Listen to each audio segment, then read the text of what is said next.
PPF यानी कि public provident fund, आज हम इस वीडियो में इसके बारे में बात करने वाले हैं।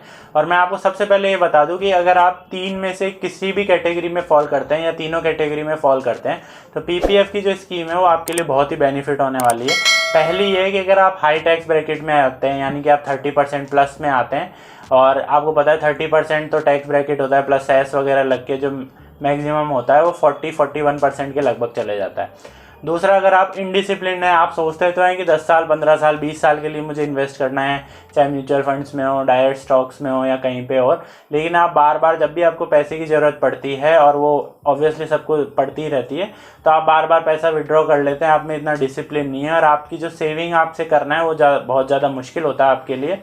तीसरे कैटेगरी, अगर आप इक्विटी का रिस्क नहीं लेना चाहते, क्योंकि आपको पता है कि हम कितना भी बोल लें कि म्यूचुअल फंड का जो रिटर्न है वो लंबे टाइम में निफ्टी का जो रिटर्न है 14% प्लस होता है, लेकिन आपको पता है कि गारंटी किसी भी चीज़ की नहीं ली जा सकती। अगर आप उस कैटेगरी में फॉल करते हैं जहाँ आपको बहुत टेंशन रहती है कि यार मुझे ना मेरा पैसा कम नहीं होना चाहिए, नेगेटिव रिटर्न नहीं आना चाहिए किसी भी साल के लिए, आप मतलब बेसिक ये है कि अगर आप इक्विटी के रिस्क से दूर रहना चाहते हैं तो आपके लिए जो पीपीएफ की स्कीम है वो एक फिक्स रिटर्न लाती है, वो बहुत ही अच्छी रहेगी।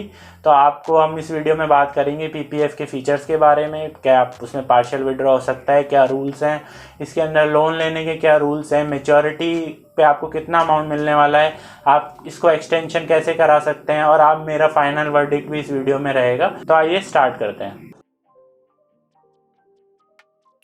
तो आइए सबसे पहले हम बात करते हैं इसकी एलिजिबिलिटी के बारे में, यानी ये अकाउंट कौन खुलवा सकता है। देखिए, इस अकाउंट को खुलवाने के लिए आपकी जो एज लिमिट है वो कुछ भी नहीं है। आप 1 साल के हों तो भी आपके पेरेंट्स, या अगर आपके पेरेंट नहीं है तो आपके ग्रैंड पेरेंट्स आपके नाम पे अकाउंट खुलवा सकते हैं। आप 10 साल के हैं, 50 साल के हैं, इसमें कोई भी ऐसी लिमिटेशन नहीं है, बस आपको इंडियन होना ज़रूरी है। अगर आप एनआरआई हैं तो आप ये अकाउंट नहीं खुलवा सकते, लेकिन अगर आपने अकाउंट पहले ही खुलवा रखा था पर अब आप एनआरआई बन गए हैं, स्टिल आपके पास इंडियन सिटीजनशिप आप होल्ड करते हैं, तो आप में जो पीएफ का कंट्रीब्यूशन है वो आप जारी रख सकते हैं, उसमें कोई दिक्कत नहीं है। लेकिन आप अगर उसको एक्सटेंड करते हैं, 5-5 साल के जो एक्सटेंशन होता है इसमें पीपीएफ में, वो आप नहीं करवा सकते हैं, तो वो आपको ध्यान रखना है। और इसमें एक बंदा एक ही अकाउंट खोल सकता है, इसमें जॉइंट अकाउंट का कोई भी फैसिलिटी आपको नहीं मिलती है कि आप और आपकी वाइफ मिलकर एक जॉइंट अकाउंट खुलवा ले, ऐसा नहीं है। एक बंदा एक अकाउंट, सिंपल है इसमें। अगर आप मान लीजिए ऐसा भी नहीं कर सकते हैं आपकी एक अकाउंट आप एचडीएफसी बैंक में खोल लें, एक आप पोस्ट ऑफिस में खोल लें, आपका जो टोटल अकाउंट रहेगा वो आपके पास एक ही रहने वाला है। उसके अलावा अगर आप एचयूएफ के नाम पे अकाउंट खोलते हैं तो आप में वो भी फैसिलिटी आपको इसमें नहीं मिलती है। How to open the PPF account, अब इस बारे में हम बात करते हैं। देखिए, ऑनलाइन और ऑफलाइन दोनों इसमें आपको फैसिलिटी मिलती है। आप क्या कर सकते हैं, अगर आपको जैसे किसी बैंक के थ्रू अगर आपको ये अकाउंट खुलवाना है या पोस्ट ऑफिस के थ्रू ये अकाउंट खुलवाना है, तो आप उस बैंक की वेबसाइट पे आप जा सकते हैं, वहाँ से अप्लाई कर सकते हैं।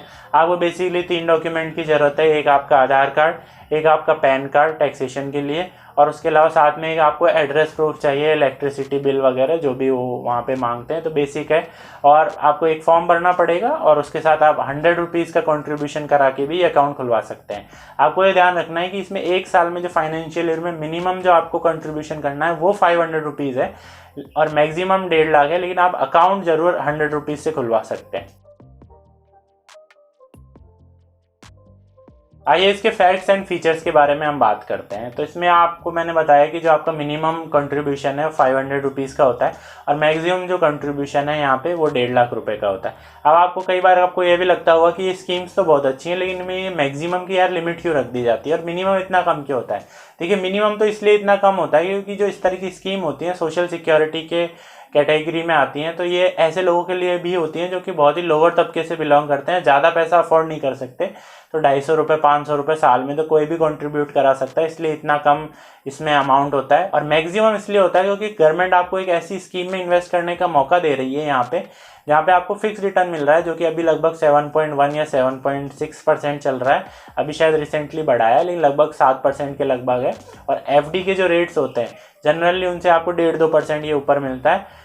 और उसके साथ में आपको यहाँ पे मिलता है टैक्स बेनिफिट, यानी एटीसी के अंडर आप जो 1.5 लाख रुपए की आपको लिमिट मिलती है उसमें भी ये फॉल करता है। तो अगर ऐसी स्कीम में अमाउंट ज़्यादा होगा तो आप बहुत ज़्यादा कंट्रीब्यूट करके बहुत ज़्यादा टैक्स भी बचा लेंगे। इसलिए इसमें जो 1.5 लाख रुपए का जो कंट्रीब्यूशन होता है वो मैक्सिमम यहाँ पे होता है। ये स्कीम आती है EEE के अंदर, यानी एग्जाम्प्ट एग्जाम्प्ट एग्जाम्प्ट, यानी कि जब आप इसमें कंट्रीब्यूशन करेंगे तो आपको टैक्स रिबेट मिलेगी। जो 1.5 लाख रुपए तक की जो लिमिट रहती है ATC के अंदर वो आपको मिलने वाली है। यहाँ पे आपको ये जरूर ध्यान रखना है कि जो लिमिट है ये टोटल है, यानी कि अगर आपने ELSS में 50,000 ले ली है, 50,000 आपने इसमें सुकन्या में ले ली है और 50,000 में आपने मान लीजिए ये जो इंश्योरेंस वगैरह उसमें ले लिए, एग्जॉस्ट कर लिया वो लिमिट, तब आपको PPF में नहीं मिलेगी। यानी जो टोटल लिमिट है वो आपकी 1.5 लाख होनी चाहिए, इससे ज़्यादा ये नहीं जा सकती है। उसके अलावा जो आप पे जो इन्वेस्टमेंट करते हैं उस पर आपको कोई टैक्स नहीं देना। और लास्ट में जब फाइनली आप कैपिटल और जो आपको इंटरेस्ट मिलेगा, जो आप फाइनल अमाउंट उस पर विड्रॉ करते हैं, वहाँ पे भी आपको कोई टैक्स नहीं देना। यहाँ पे ये इक्विटी से डिफरेंट हो जाती है और FD से भी डिफरेंट हो जाती है।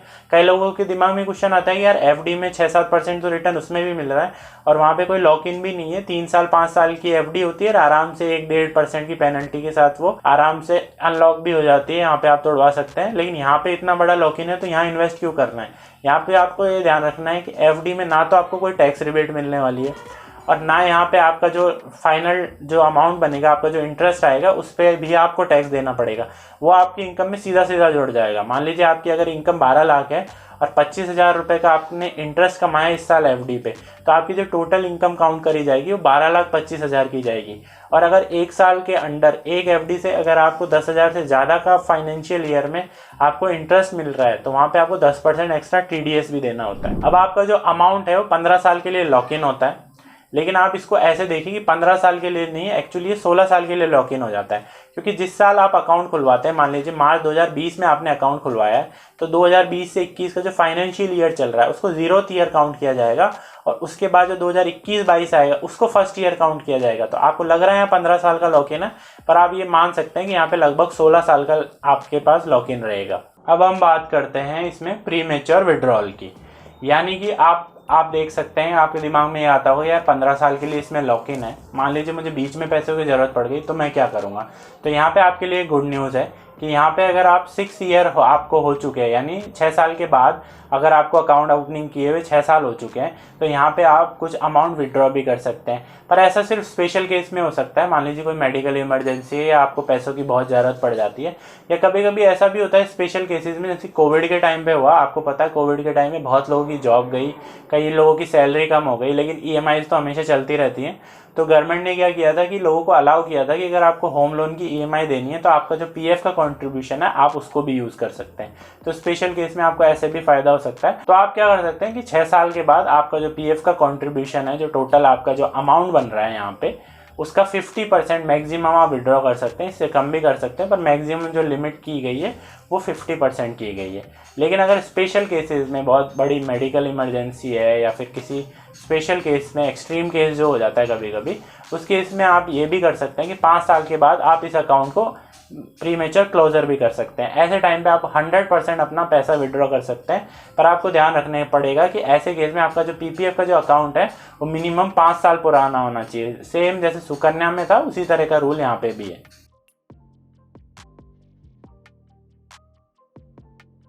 लोन फैसिलिटी इन PPF, अब आपको ये ध्यान रखना है कि आपको पता है कि 6 साल के बाद आप यहाँ पे विड्रॉल कर सकते हैं, लेकिन आपको जो लोन है, अगर मान लीजिए आपको पहले ही पैसे की ज़रूरत पड़ गई तो आप क्या करेंगे। तो इसमें भी सरकार ने आपको यहाँ पे इस स्कीम में आपको फीचर दे रखा है ये कि आप between 3 to 6 years of opening आप यहाँ पे कुछ लोन की फैसिलिटी भी ले सकते हैं।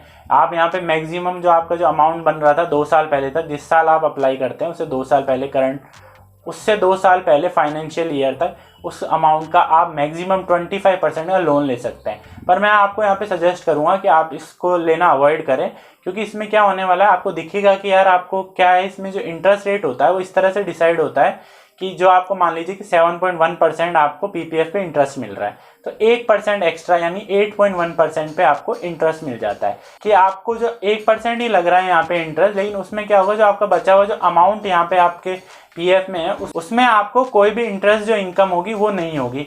यह लोन की जो फैसिलिटी है ये आपको मैक्सिमम 3 साल का यानी 36 मंथ्स का आपको यहाँ पे टेन्योर मिलता है, जिसमें आपको ये चुकाना होता है। और अगर आप 36 मंथ्स में ये नहीं करते हैं तो अब आपको 6% यहाँ पे चार्ज होता है, यानी 8% से 6% हो जाता है। लेकिन आप ये कोशिश करिए, क्योंकि आपको पता है 3 to 6 ईयर्स यानी बिगिनिंग ऑफ पीपीएफ अकाउंट जब ओपन होता है तभी आपको लोन फैसिलिटी मिल रही है 25% अमाउंट, और क्योंकि 1.5 लाख की मैक्सिमम लिमिट है तो 25% उसका बहुत कम होने वाला है। तो मान लीजिए 2 लाख है तो उसका 25% सिर्फ 50,000 हुआ। तो इतने लोन के चक्कर में आप जो बचा हुआ 1.5 लाख अमाउंट है उस पर आप इंटरेस्ट इनकम भी खो देंगे और आपकी जो कंपाउंडिंग है वो बहुत ज़्यादा हैम्पर होगी। तो मैं तो ये साफ बोलूँगा कि आप जो लोन की फैसिलिटी इसमें अवॉइड करें। फिर भी अगर आपको ज़रूरत है तो एटलीस्ट आपके पास ये बेनिफिट है आपके पास कि यहाँ पे आपको एक फीचर मिल रहा है कि आप यहाँ पे लोन भी ले सकते हैं। अब हम देखते हैं कि मैच्योरिटी पे आपको पीएफ कितना पैसा दिलाने वाला है। अब आप देखिए यहाँ पे जो 15 साल का लॉक इन है, तो आप कोई भी कैलकुलेटर यूज़ कर सकते हैं। गूगल पे जाके पीपीएफ कैलकुलेटर सर्च करिए। मैं आपको जैसे ये ग्रो के कैलकुलेटर में बता रहा हूँ। तो यहाँ पे अगर आप मैक्सिमम अमाउंट इन्वेस्ट करते हैं जो कि है 1.5 लाख, तो आपका जो 15 साल बाद अमाउंट बनेगा लगभग यहाँ पे अगर आप 7.1% की इंटरेस्ट रेट मान के चलें, ये ऑब्वियसली वेरी होती है, क्वार्टरली गवर्नमेंट डिसाइड करती है, पर आप ये मान के चलिए लगभग 7-8% ये रहने वाली है।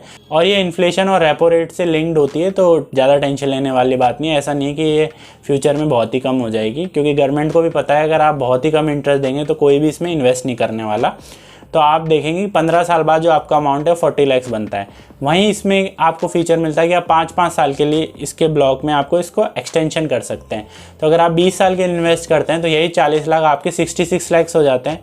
अगर आप 25 साल इसको करते हैं तो यही 1.03 करोड़ हो जाते हैं लगभग।